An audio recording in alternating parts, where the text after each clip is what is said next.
Capítulo 3. Água mole em pedra dura. Cega das cegas, Pedro. Você acha mesmo que eu vou acreditar nessa conversa? Você espiando a mãe d'água? Conta outra, vai, duvidava Mâncio. Se eu tô dizendo que vi, é porque eu vi, Tobó. Com esses olhinhos aqui que a terra há de comer assados, disse Pedro, já fulo com um amigo. Ah, pois, conta aí o que tu fez pra ela parecer assim de dia. Meu avô sempre me diz, a mãe d'água só aparece em noite de sexta-feira, quando a lua fica cheia, mas tão cheia que o seu leite goteja na cachoeira a madrugada inteira. E quem disse que eu fui lá de dia, grilo seco? Eu falei a Mâncio, eu vi a mãe d'água, não informei a hora. Ah, de noite é que não foi, nem com pavulagem, ninguém se embrenha na mata depois que o sol se apaga, nunquinha. Em dia de sexta-feira e com a lua cheia, nem Jacira vira lobo teria essa frieza. Pois eu fui, e era de noitinha mesmo. Não reparei se era lua cheia ou a vazia, se era nova ou a velha, não importava. Quis ir, fui. E como ela era, então?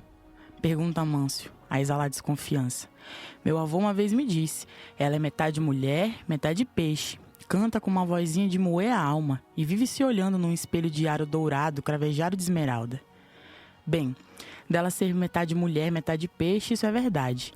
Mas canto eu não ouvi. Espelho também não vi. Não vou mentir. Vi coisa maior e melhor. E os olhos de Pedro faiscaram, assim como dardejam os vagalumes no escuro da mata. E o que você viu, Pedro? Conta tudo, não esconda nada, implora Mâncio, tentando acalmar o descompassado coração. Foi assim. Eu tava igual trepadeira, amoitada atrás de uma árvore, bem no pé da cachoeira. Fiquei de tocaia. E lá eu vi a tal sentada numa pedra de rio em forma de trono imperial. Ela falava com os bichos. Estavam todos reunidos para ouvir alguma notícia. Ela parecia agitada. Os cabelos dela eram longos e anegrados, um breu.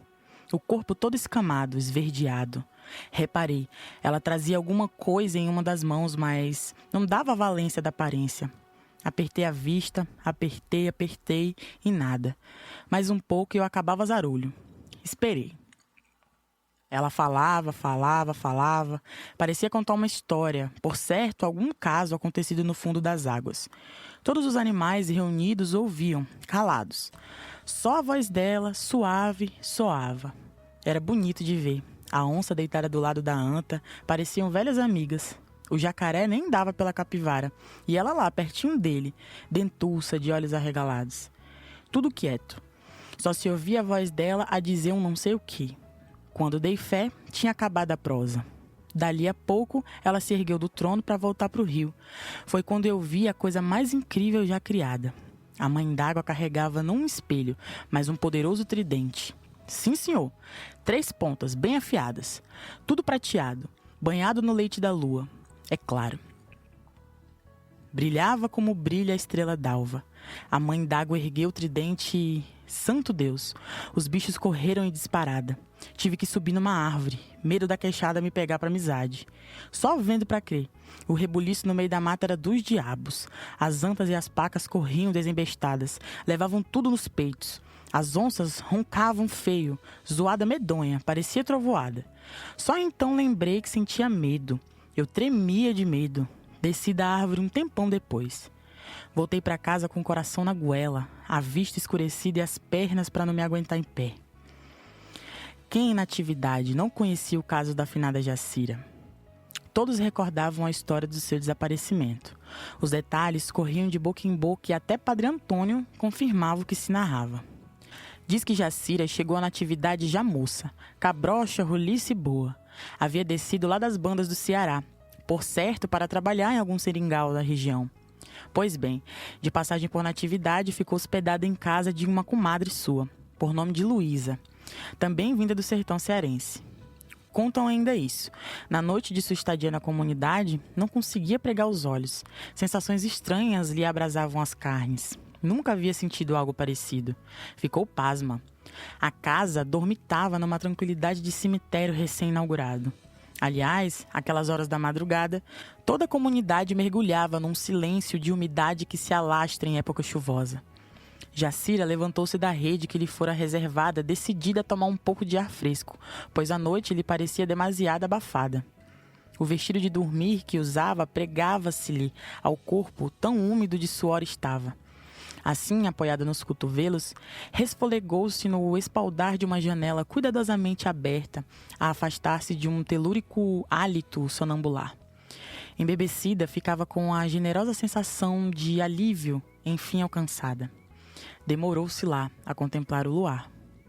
A terra recém-banhada pela chuva exalava um odor carregado de sabores.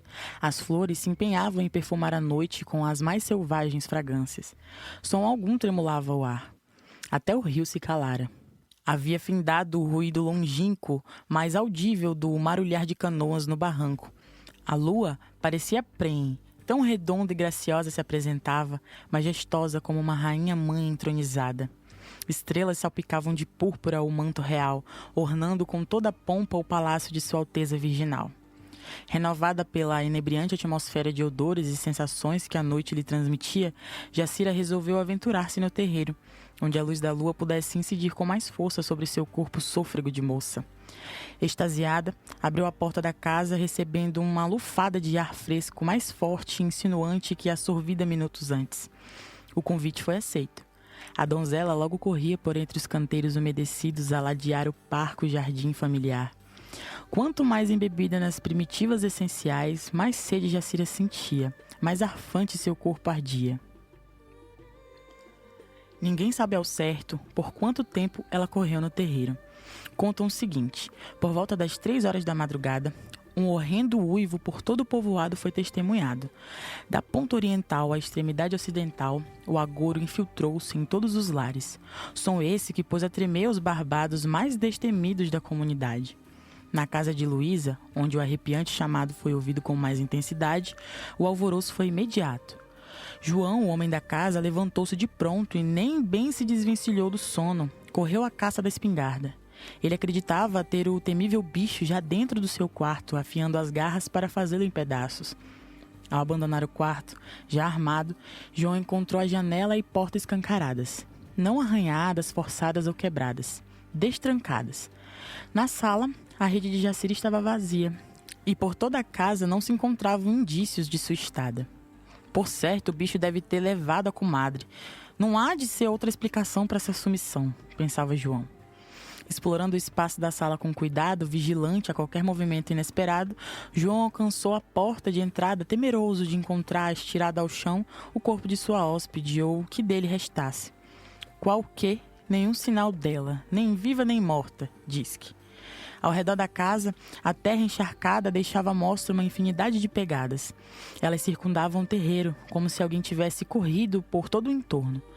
Mas quem terá sido ainda? Afinal de contas, eram pés de cristão, não de animal, pensava. Um pouco depois, o hospitaleiro morador encontrou rastros de bicho na certa deixados pelo proprietário da goela cavernosa. Diferente da reconstituição imaginada, os rastros do animal não indicavam uma proximidade com as pegadas humanas. Logo, não houve perseguição ainda?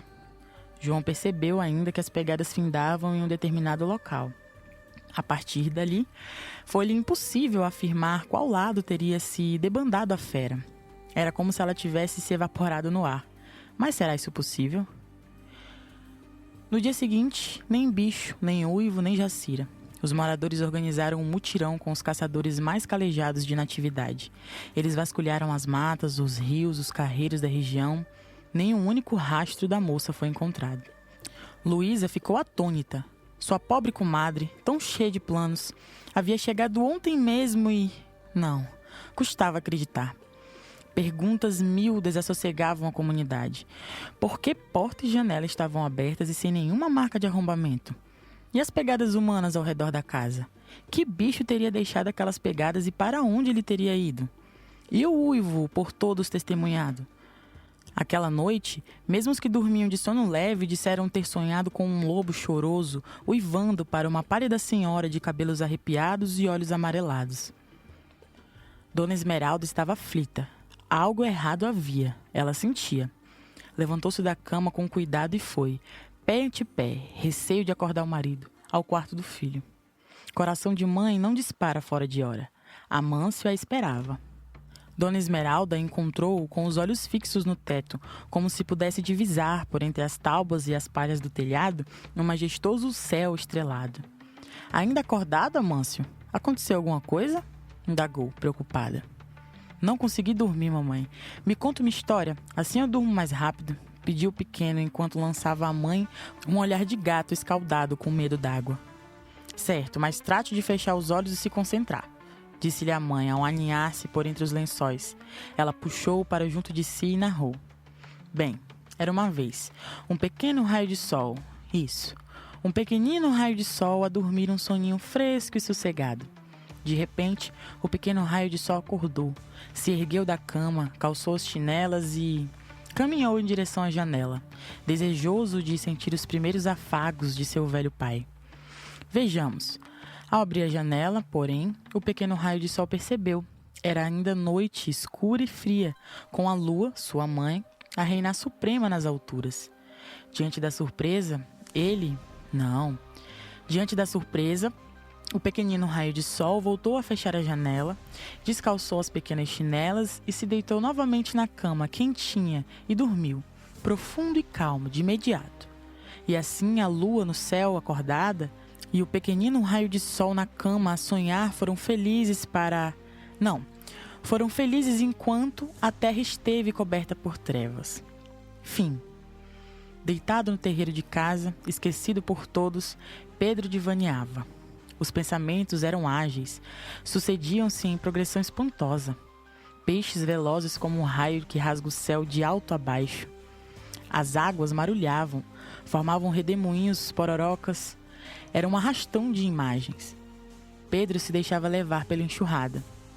Boa água, tépida e clara, tudo encobre, tudo revela, cor verde esmeralda. E se Jacira foi arrastada para o fundo do rio?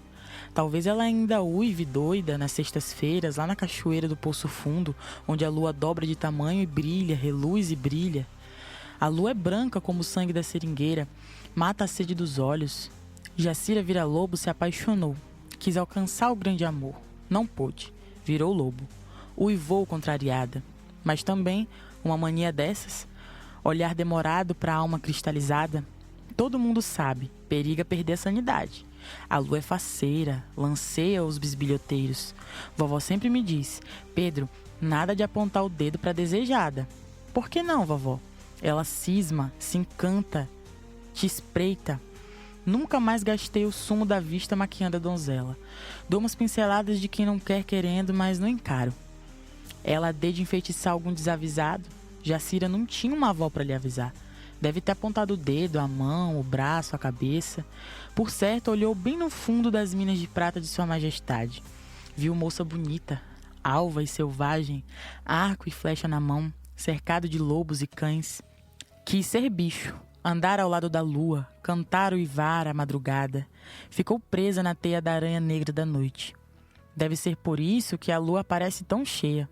Ela devora a muitos. Tinha que engordar mesmo. Roliça, grávida, leite escorrendo sobre a cachoeira. Papai anda triste, tapanema, não fisga nem girina em poça d'água. Noite passada olhou demorado para a lua. Tive medo. Mamãe ainda puxou assunto. Ele não desviava a cara. Fechei o meu olho. Calafrio me beijou o pé do pescoço. Esperei o uivo, tremi de medo. Silêncio. Papai fechou a janela e foi dormir. Venceu a lua. Viu, vovó? Papai venceu a caçadora. Ela sorri.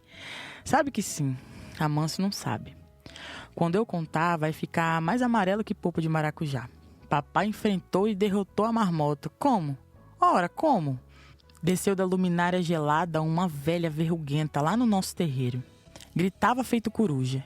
Tinha olhos grandes, parecidos com os de capivara quando sente jacaré lhe roçando as patas. Eram negros. Nada de castanho, azul, verde. Era um negrume só. Profundo escurecer. Ela gritava alto. Dizia coisas horríveis.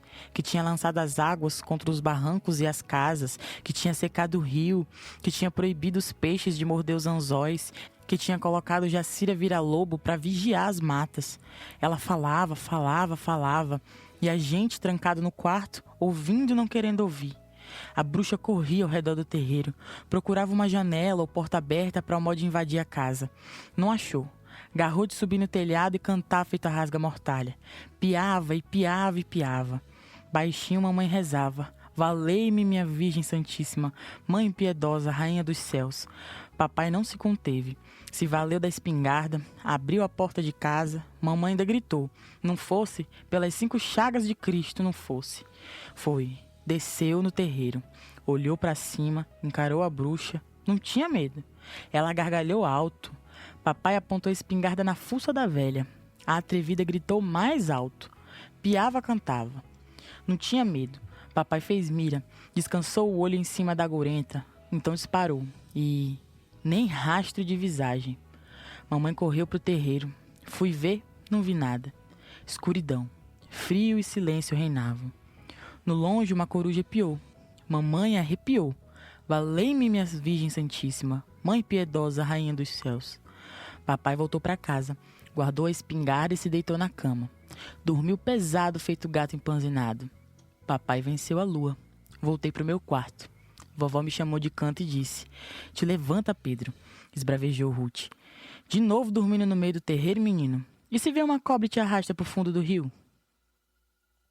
Antes de dormir, ajoelhado ao pé da cama, pijama cheirando a lavanda, mãos postas, olhos fechados, Amâncio enviava aos céus, por intermédio do seu anjo da guarda, suas fervorosas preces habituais, registradas de próprio punho em um breviário familiar.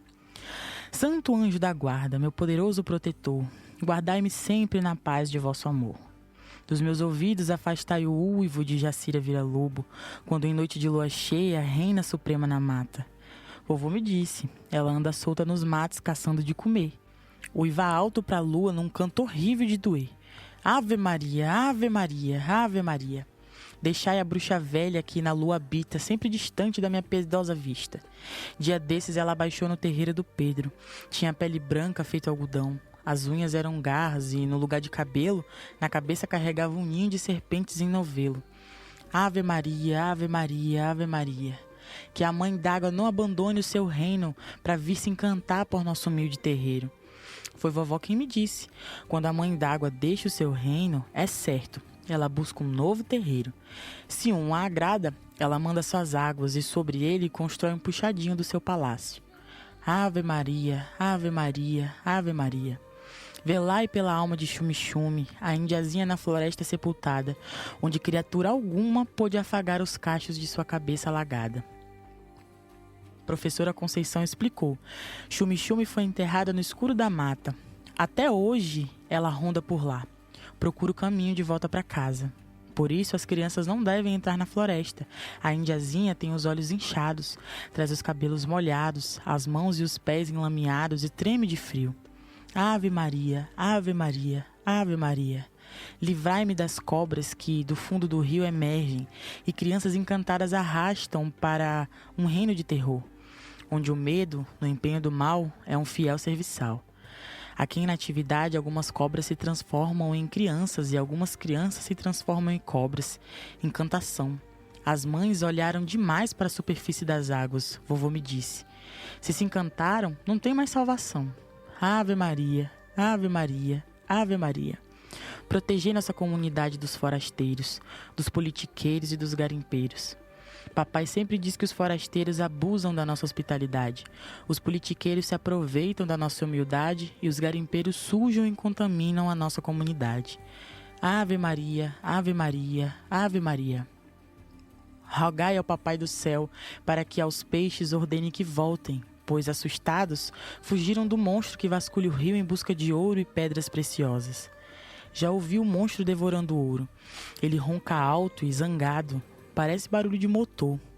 Mas é mais assustador. Vovô me explicou. O monstro tem uma cauda enorme. Suga tudo. Tudo engole. Ave Maria, Ave Maria, Ave Maria.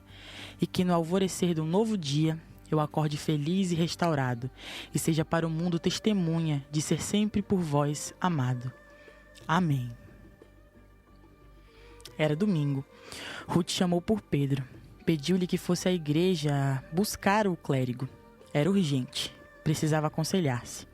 Padre Antônio não gostava de se afastar da sacristia. Na ausência, ninguém sabe o que pode acontecer. Chega um condenado e não encontra o padre. E aí? Vai eu ter de responder perante Deus por toda a eternidade, falava. Mas, de todo modo, ia.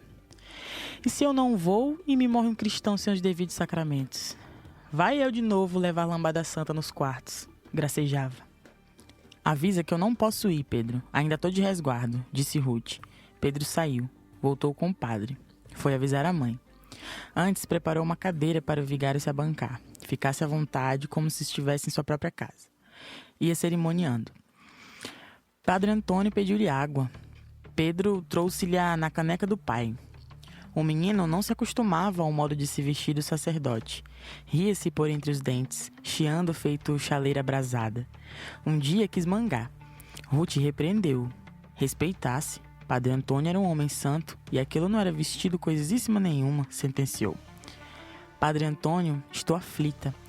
Anda acontecendo por aqui umas coisas estranhas, iniciou Ruth. Que coisas, minha filha? Não sei, padre. Quer dizer, é que... Não se aflija, minha filha. Pode falar-me. Padre, tenho visto coisas. Ontem, enquanto eu cuidava dos meus meninos, nasceram há 3 dias. Vi 2 cobras se espreguiçando na minha cama.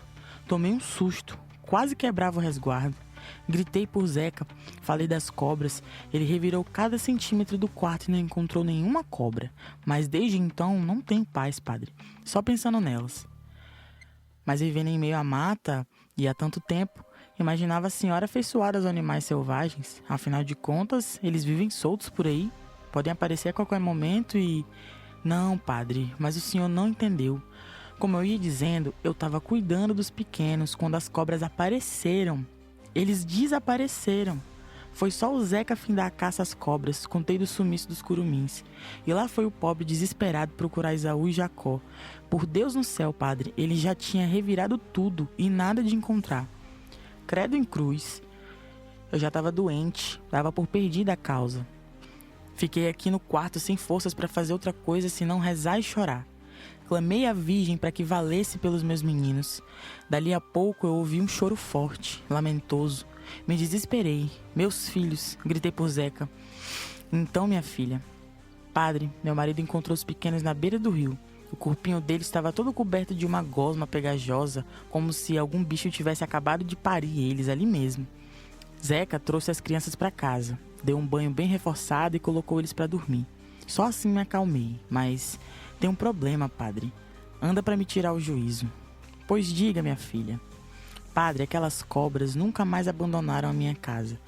Não sei por onde os demônios se escondem, mas sei que daqui elas nunca se foram. Que será isso, padre? Não sei, minha filha, disse o ministro, apertando na mão o rosário. O lago de Eldorado foi descoberto pelos índios. Antes do assalto dos portugueses, viviam os índios na região onde posteriormente seria instalada a comunidade de natividade. Narram a seguinte lenda. Uma indiazinha, Chumi-Chumi, brincava no rio abaixo com os irmãos. Depois de muito traquinar, os pequenos decidiram descansar e se refrescar. Mas de tanto bulir a água na qual margeavam, sua aparência não mais despertava saciedade.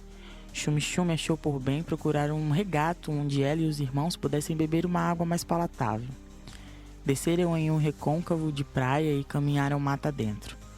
Eles não haviam andado muito quando, de pronto, a indiazinha reconheceu um som distinto de bicho grande sorvendo água. Resolveram segui-lo de modo a localizar o regato. Em água que o animal bebia, perigo não havia. Podiam confiar. Espreitaram. Os irmãos caminhavam sorrateiros, silenciosos, quase não respiravam. Medo de espantar o animal e perder o caminho para a fonte d'água ou de chamar a atenção do bicho e ser por ele devorados. Já não caminhavam, rastejavam. Conforme engatinhavam, os pequenos descobriam encantadoras pedras brilhantes, inúmeras delas. Quando os raios de sol nelas ardiam, mais elas reluziam. Os índiozinhos não conheciam aquela espécie de pedra, mas reconheceram um lampejar dourado. Brilho semelhante cintilava das vestes do grande chefe. Nas cerimônias mais importantes da aldeia, ele despontava trajado como um astro. Embora fascinados com as pedras, os irmãos continuaram a arrastar-se pelo chão da mata em busca do regato. E logo encontraram, não um regato, mas um grande lago. Ele era ladeado por centenas de pedras brilhantes. Muitas estavam enterradas no solo, talvez pisoteadas pelas patas de grandes animais. Não tardou e o bicho que entornava o lago seguiu seu caminho, deixando os pequenos a fartar-se naquelas águas. De regresso à aldeia, canoa carregada, os índiozinhos alardearam. As pedras fizeram um tremendo sucesso. Sem muito questionar, o grande chefe ordenou aos seus guerreiros que fossem buscar muitos carregamentos do tesouro. Xume-Xume, orgulhosa, indicou-lhes o local. Não se sabe ao certo quanto tempo levou o processo de coleta. Afirmam o seguinte: do contato dos portugueses com a aldeia de Xume-Xume nasceu uma desmesurada sede pelas pedras. Pouco tempo depois, uma sangrenta guerra estourou, não somente entre a aldeia da Indiazinha e os portugueses, mas entre os índios de outras localidades. Xume-Xume não entendia toda aquela situação. Como uma pedra podia provocar tamanha confusão? Por certo que eram bonitas, muito brilhantes. O lago havia ganhado até um nome em homenagem a elas: Eldorado. A Indiazinha ficou desapontada, sentia-se culpada. Demorava-se a lamentar-se da sede a que fora vítima naquela fatídica tarde. Pedra brilhante e enganosa, me encantou e trouxe desgraça à minha terra, dizia pesarosa. A guerra entre índios e portugueses durou muitos sóis. Houve um único intervalo no qual as forças combatentes minguaram os flagelos. Em uma sexta-feira, conflito cerrado, aldeia devastada, mais firme no combate, o grande chefe deu pelo sumiço da filha. Estando seus guerreiros de mãos ocupadas, ele decidiu percorrer sozinho todos os lados da aldeia em busca da menina. Nada encontrou. No terceiro dia de buscas, auxiliado por alguns guerreiros, o grande chefe enfim localizou o corpo da filha, no fundo das águas de tom verde esmeralda do lago de Eldorado. Não havia marcas de ferimento em seu corpo. Morreu afogado naquelas águas, concluíram de imediato. Diante da perda, o grande chefe negociou um intervalo de paz, de modo a preparar o corpo da filha para a grande passagem. Os portugueses acataram, pois também precisavam encaminhar seus soldados. E assim, Xume-Xume, a filha do grande chefe, foi sepultada, com todas as pedras brilhantes recolhidas do lago, em uma grande pirâmide erguida no espaço mais recôndito da mata. O pai da Indiazinha decidiu dar ao santuário o nome de Eldorado, pois, assim como no lago, o interior da grande pirâmide era iluminado, dia e noite, pelo brilho incessante das pedras lá depositadas. Há meses os pescadores voltavam para casa com os cestos vazios. Nem uma sardinhazinha, Zeca? Pergunta Ruth, aflita, vendo no rosto do marido a vergonha da derrota. Sardinha? Isso hoje é artigo de luxo, mulher. Nem uma piabinha, você quis dizer. O diacho do rio parece um deserto, só vejo rebuliço na água. Mas se jogo a linha, nem uma fisgadinha. E se a gente for no Lago de Eldorado, papai? Interveio Pedro. Da última vez a gente pegou cada peixe maceta. Compadre passou por lá esses dias. Tá vazio como bexiga de tucunaré. Nem parece mais aquele formigueiro de saúvas escamadas. Até outro dia as águas escureciam de tanto nado. De fato, ninguém sabia o que se passava. Algo estranho se ocultava. A escassez de peixes em determinados períodos do ano era encarada com naturalidade. Por certo, havia uma lei divina determinando uma trégua periódica entre pescados e esfomeados, diziam os mais sábios. Mas, nesses intervalos, os peixes minguavam, mas não findavam. Agora era diferente, o rio mergulhara em caiporismo. No entanto, enquanto o anzol tornava d'água vazio, ou melhor, com a isca e sem o peixe, o tremular das águas denunciava a presença dos escamados. Não vê, Ruth? Os diabinhos ainda debocham da gente. Eles lá, alegres e saciados, e nós aqui, com o estômago badalando de fome, dizia Zeca, magoado com a providência. Nada podiam fazer. O padre foi convocado. Além de falar com Deus, havia de aplacar os revoltosos. Era Antônio. A missão lhe fora dada no batistério. Pregar aos peixes, eu? Assustou-se o religioso. Por que não, padre? O santo pescador não pregava? Questionaram os moradores reunidos à porta da igreja. Quanta asneira! Sim, que Santo Antônio pregou aos peixes, não há dúvidas, mas não há qualquer registro de que os tenha convencido a morder os anzóis e atirados na água. Era vão. Outro dia, nova pescaria. Mais uma derrota. Cestos sempre vazios. Pedro não entendia. Nunca viveu algo semelhante. Habituara-se a um pacto secreto com o rio. Se lançava a linha, mesmo queimado de sol por uma espera de horas, havia de puxar um pescado. Se o pacto falhasse por um dia, paciência, mas no outro dia, um peixe preso ao seu anzol é certo que veria. Qual seria então o mistério? Não sabiam. Pedro sondou a avó sobre alguma história semelhante, algo já ocorrido em Natividade. A paciente anciã vasculhou, pensou, imaginou, mas nada encontrou. Era de fato uma inconveniente novidade. Caso singular descerrou-se em Natividade. Todos os jornais do estado deram na capa de seus periódicos a seguinte manchete. Ainda hoje é possível verificar a notícia em recortes de jornais arquivados em museus e universidades.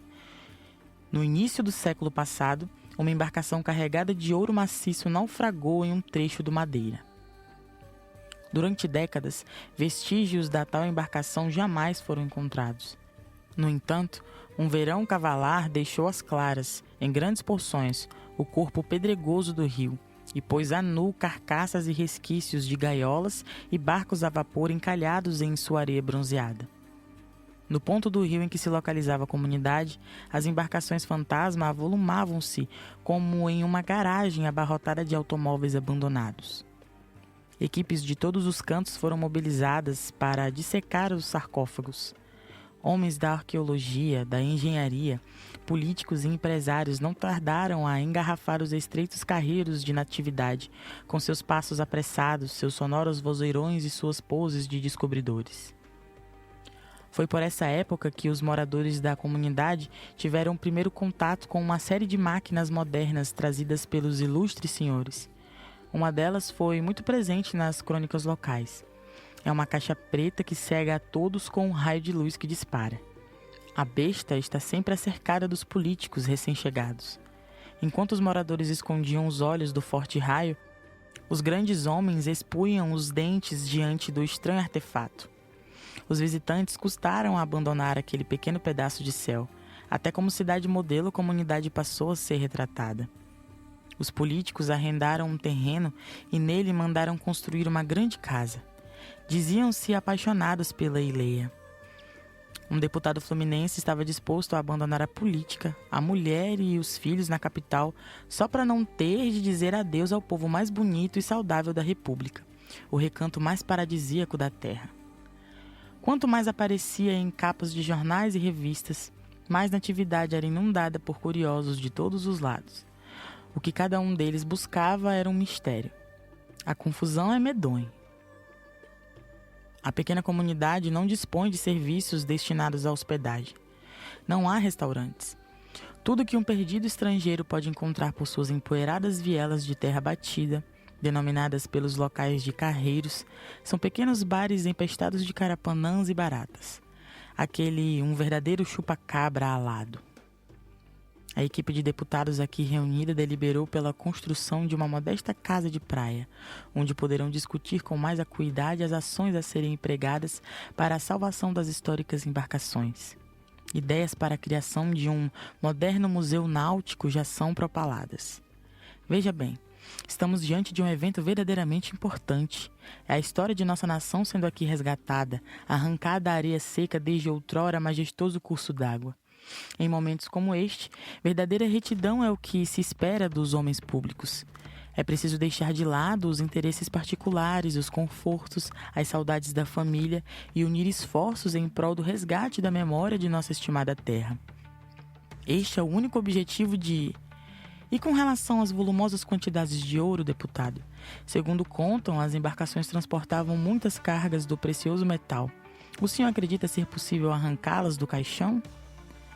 Folclore, meu filho, crendice popular. O povo de Natividade é demasiado espirituoso. Não podem presenciar um acontecimento inesperado que desatam a elaborar narrativas de modo a florear o ordinário. Permitam-me lembrá-los. A imprensa deste país tem um compromisso com a verdade. Os senhores não podem dar atenção a esse tipo de ilação. Isso abre espaço para desconfiança. Não há ouro nenhum. E quem vos afiança é este honrado deputado.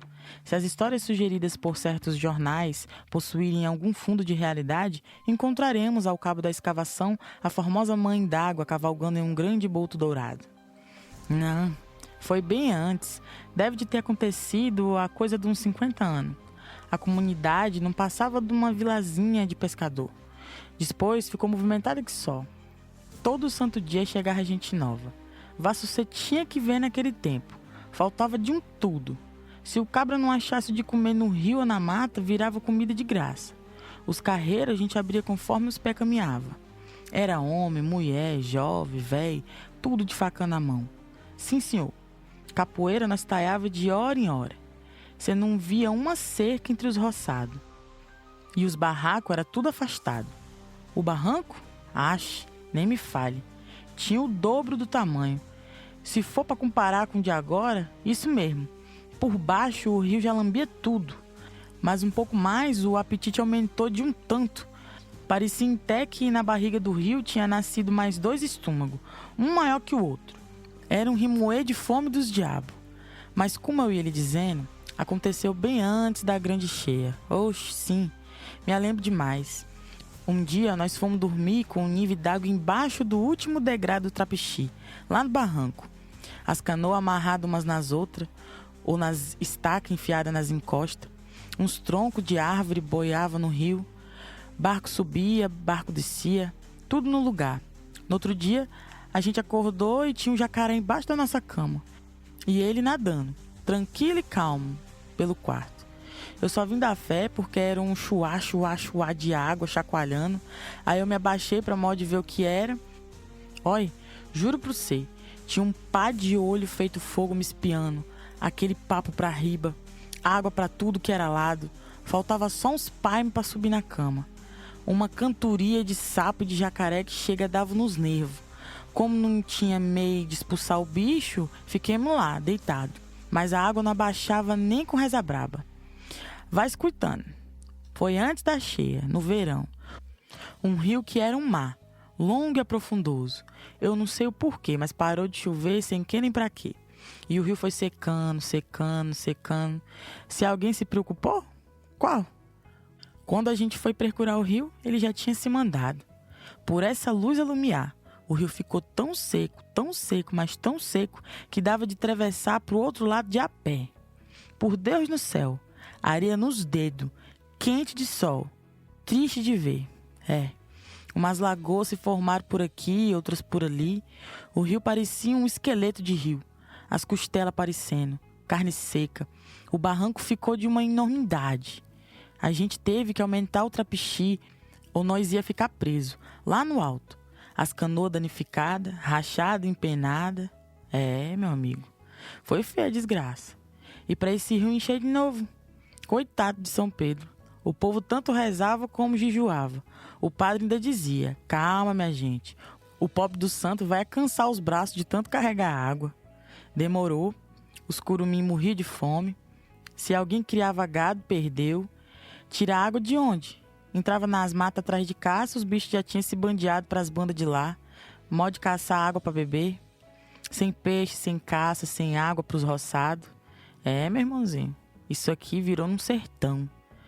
Mas você perguntou o que mesmo? Ah, sim, tamanho d'água.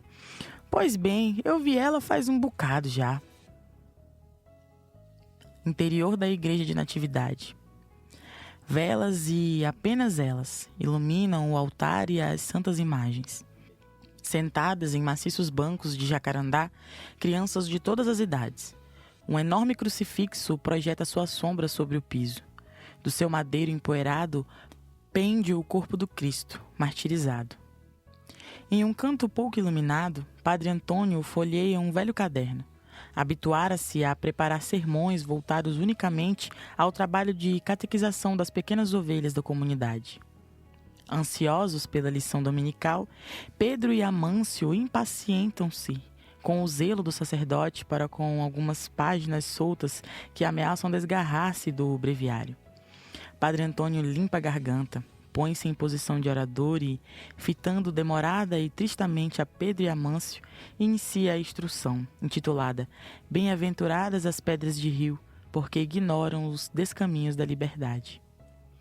No fundo de um quintal apinhado de orquídeas, rosas e magnólias, Cercado de coqueiros, cupuaçuzeiros e ingazeiros, uma imponente mangueira filtrava, por entre pesados galhos e encorpadas ramagens, os raios de um sol de setembro.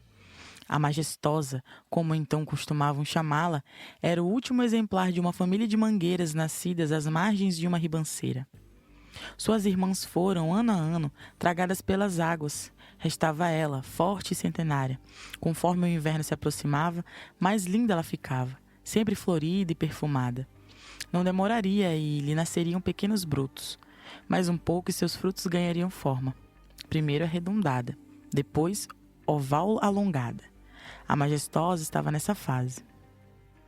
Mas durante muito tempo, só se viam duas mangas por entre os numerosos galhos. Uma, madura e roliça, fincada a oeste, no exato extremo em que findava o barranco. A outra, verde e pequena, estava a leste, um pouco mais próxima das casas e das árvores. Como novos frutos não surgiam, a solidão era profunda.